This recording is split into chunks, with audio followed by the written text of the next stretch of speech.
இதெல்லாம் நிவர்த்தியே இல்லை, நம்மளே சமைப்போம். கல்யாண சமய சாதம் என்னமா விந்தாய் சாதம்.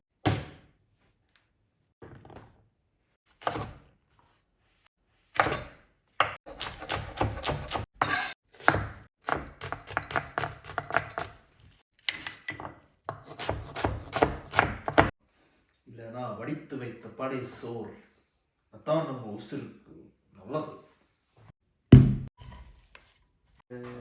நல்ல தயிர் தயிர் வந்து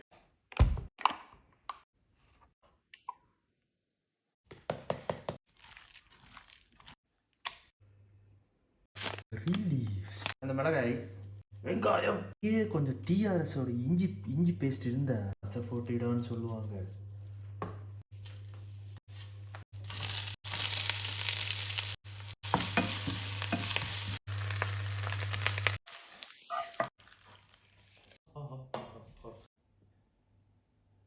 அது என்ன நமக்கு சமைக்க தெரியும், நாட்டு விஷயம் நமக்கு சமைக்க தெரியும். அம்மா ஞாபகம் வந்ததுனால ஏதோ